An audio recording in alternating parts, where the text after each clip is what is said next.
थोड्याशा दुधामध्ये अगदी बाजारात मिळते तशीच मस्त गारेगार अशी थंडगार व्हॅनिला आईस्क्रीम बनवूयात. तुमची माझी सगळ्यांचीच आवडीची ही व्हॅनिला आईस्क्रीम घरी बनवणं खरंच खूप सोपं आहे. म्हणजे जशी चव बाजारातल्या आईस्क्रीमला लागते की नाही, अगदी त्याच पद्धतीने, त्याच चवीची सेम टू सेम अशी व्हॅनिला आईस्क्रीम आपण घरी बनवणार आहोत. एखादी वस्तू तुमच्याकडे नसेल तर पर्यायीला पर्याय सुद्धा मी सुचवलेला आहे, की जेणेकरून अगदीच ही आईस्क्रीम बनवायला अडचण यायला नको. मस्त क्रीमी ही आईस्क्रीम बनते आणि खातच राहावंसं वाटतं. घरात बनवली आहे यामुळे गिल्ट फ्री तुम्ही खाऊ शकता. तर आईस्क्रीम बनवायला सुरुवात करूया. तर यासाठी आपल्याला इथे असं पसरट असणारं पॅन घ्यायचंय किंवा तुम्ही इथे कढई घेतली तरी सुद्धा चालेल. यामध्ये आपल्याला घालायचंय अर्धा लिटर दूध. म्हशीचं दूध असेल तर खूपच उत्तम, मग काहीच घालायची गरज पडत नाही. पण इथे गाईचं दूध आहे ते थोडंसं पातळ असतं आणि जरी फुल फॅट क्रीम असेल ना तरी सुद्धा चालेल. कोणतंही दूध तुम्ही इथे घेऊ शकता. अजिबात असं नाही की फुल फॅटच हवं किंवा हेच नको तेच नको, कुठलंही चालू शकतं. अर्धा लिटरची पिशवी होती, यामधलं थोडंसं दूध म्हणजे अगदी एक पाव वाटी भरून दूध मी शिल्लक ठेवलेलं आहे.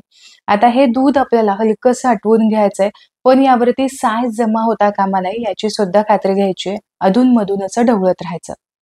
उकळी आल्यानंतर एक 2 ते 3 मिनिटांसाठी मीडियम फ्लेमवरती हे दूध मी आटवून घेतलेलं आहे. तुम्ही इथे बघू शकता हलकीशी कन्सिस्टन्सी याची थोडीशी दाटसर वाटते. हलकंसं दूध आटल्यासारखं वाटतंय. आता म्हशीचं दूध असेल तर आणखीन थोडंसं जास्त आटवा, तसंही चालेल किंवा दूध जर तुमचं पातळ असेल तर इथे काय करायचं, एका बोलमध्ये शिल्लक राहिलेलं दूध इथे मी काढून घेतलेलं आहे. यामध्ये आपल्याला जवळ-जवळ पोह्याचे 4 चमचे भरून मिल्क पावडर घ्यायचे किंवा ₹10 एक पॅकेट येतं, 10 ते 12 ला. ते एक पॅकेट तुम्ही घेतलं तरी सुद्धा चालेल. किंवा याऐवजी अर्धी वाटी भरून तुम्ही दुधावरची साय सुद्धा घेऊ शकता, की जेणेकरून दाटसरपणा छान दुधाला येईल. थोड्याशा दुधामध्ये ही दूध पावडर मी चांगली मिक्स करून घेतलेली आहे. चांगली अशी दाटसर स्लरी तयार झाली. आता गॅसची फ्लेम लो करायची आणि लो फ्लेम करूनच यामध्ये संपूर्ण ही स्लरी दुधामध्ये ओतून द्यायची आहे. आणि पटकन हे मिश्रण एकजीव असं मिक्स करून घ्यायचं, की जेणेकरून अजिबात गुठळ्या होणार नाही. आता यानंतर मात्र व्यवस्थित मिक्स करून झालं, की तुम्ही गॅसची फ्लेम वाढवू शकता.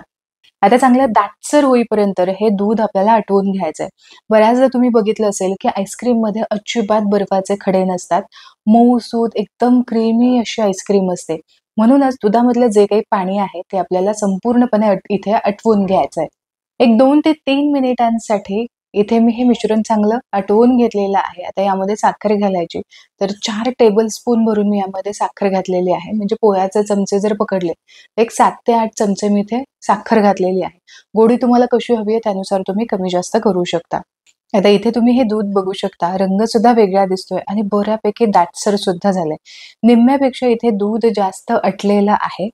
आता इथे गॅसची फ्लेम मी बंद केलेली आहे आणि हे आटून घेतलेलं दूध आपल्याला संपूर्णपणे थंड करून घ्यायचंय किंवा तुम्हाला घाई असेल तर तुम्ही हे थोड्या वेळासाठी फ्रीजमध्ये ठेवू शकता. आता यानंतरची पुढची स्टेप पाहू. तर इथे मी मोठं बोल घेतलेलं आहे. यामध्ये आपल्याला जी केकवरती लावतात व्हिपिंग क्रीम ती इथं घ्यायची आहे. बरोबर 1 कप भरून घेतली किंवा रेग्युलर वाटीच्या अंदाजानुसार 2 वाटी भरून इथे व्हिपिंग क्रीम घ्यायची आहे. बरं, तुम्हाला व्हिपिंग क्रीम वापरायची नसेल, घ्यायची नसेल किंवा तुमच्याकडे अवेलेबल नसेल, तर याऐवजी तुम्ही काय घेऊ शकता, हे सुद्धा पुढे जाऊन तुम्हाला मी सांगणारच आहे. खरं सांगायचं तर ही व्हिपिंग क्रीम फार अशी महाग मिळत नाही. एक फॅमिली पॅक तुम्ही जर घ्यायला गेलात, तर जेवढ्या किमतीचा तो येतो, तेवढ्याच किमतीची ही व्हिपिंग क्रीम येते आणि या व्हिपिंग क्रीममध्ये बराच वेळा म्हणजे 5 ते 6 वेळा तरी तुम्ही भरपूर आईस्क्रीम बनवू शकता. आता ही क्रीम आपल्याला फेटून घ्यायची. यासाठी तुमच्याकडे विस्कर असेल, तर विस्कर वापरू शकता किंवा मग हँड बीटर आहे, तर तो हा इलेक्ट्रिक हँड बीटर तुम्ही इथे घेऊ शकता. कंपेअर टू इलेक्ट्रिक बीटर, विस्करने थोडासा जास्त वेळ लागतो. वेळ कमी लागावा यासाठी मी इथे इलेक्ट्रिक बीटर घेतलेला आहे.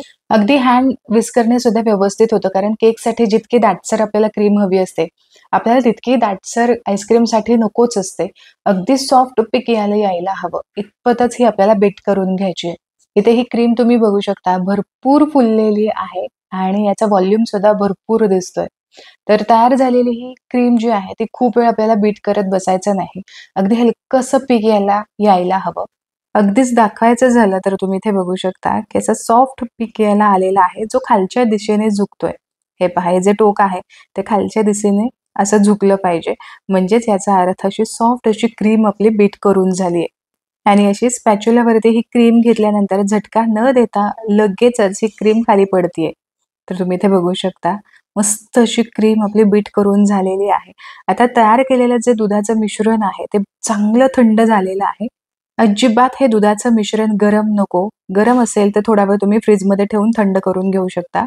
लगेचच आपल्याला हे मिश्रण यामध्ये घालायचंय आणि पुन्हा एकदा छान असं एकजीव मिक्स करून घ्यायचंय.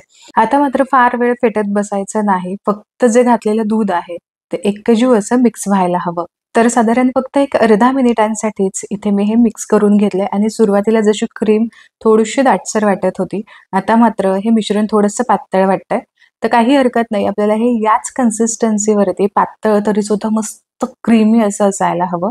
व्हॅनिला आईस्क्रीम आपण बनवतोय तर यामध्ये 5-6 ड्रॉप व्हॅनिला एसेन्सचे सुद्धा घालूयात आणि रंगासाठी ही व्हॅनिला आईस्क्रीम व्हाईटच असते. यामुळे कुठलाही रंग घालायची आपल्याला गरज नाही. घातलेला एसेन्स व्यवस्थित स्पॅच्युलाने मिक्स करून घेऊयात. चांगला एसेन्स मी मिक्स करून घेतलेला आहे. आता एखादा फ्लॅट तळ असणारा आपल्याला इथे डबा घ्यायचा आहे आणि यामध्ये लगेचच आपल्याला ही क्रीम सुद्धा घालायची. की जसं मी तुम्हाला आधी म्हटलं होतं, जर तुम्हाला व्हिपिंग क्रीम वापरायची नसेल तर याऐवजी तुम्ही काय वापरू शकता? व्हिपिंग क्रीम ऐवजी तुम्ही अमूलची जी फ्रेश क्रीम मिळते ना, एक छोटं कॅन मिळतं, ते सुद्धा तुम्ही इथं घेतलं तरी सुद्धा मस्त आईस्क्रीम होईल. तर दोन्हीपैकी एक ऑप्शन तुम्ही इथे निवडू शकता. आता घातलेली क्रीम व्यवस्थित सेट करून घ्यायची. आता यावरती आईस जमा होऊ नये म्हणून क्लीन रॅप ह्याच्यावरती मी लावून घेते किंवा याऐवजी तुम्ही जरी फॉइल पेपर लावली, बटर पेपर लावला तरी सुद्धा चालेल. हा लावलेला पेपर थोड्याशा आतल्या साईडला असा दाबून घ्यायचा म्हणजे अजिबातच आईस जमा होणार नाही. आणि आता यावरती झाकण लावूयात आणि कमीत कमी एक 7 ते 8 तासांसाठी फ्रीझरमध्ये फ्रीज होण्यासाठी ठेवूयात.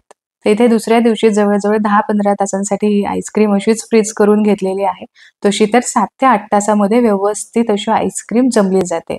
यावरचा पेपर काढून घेऊयात आणि तुम्ही इथे बघू शकता मस्त पांढरी शुभ्र जशी बाहेर व्हॅनिला आईस्क्रीम दिसते ना, अगदी त्याच पद्धतीने ही सुद्धा व्हॅनिला आईस्क्रीम दिसते. सुवास सुद्धा अतिशय भन्नाट येतो आणि तितकीच ही क्रीमी सुद्धा लागते. फक्त फ्रीझरमधून काढली की एक 5-1 मिनिटांसाठी बरं ती अशीच सोडून द्यायची. म्हणजे मग खूप जी घट्ट जमलेली असते ती थोडीशी सॉफ्ट होते. तर इथे तुम्ही बघू शकता मस्त अशी आईस्क्रीम इथे दिसतेय. हवं असेल तर तुम्ही चाकूने कापून सुद्धा ही आईस्क्रीम खाऊ शकता. जसं आपण फॅमिली पॅक वगैरे आणतो आणि मग सुरीने कापून तो खातो. त्या पद्धतीने तुम्ही सर्व्ह केला तरी सुद्धा चालू शकेल.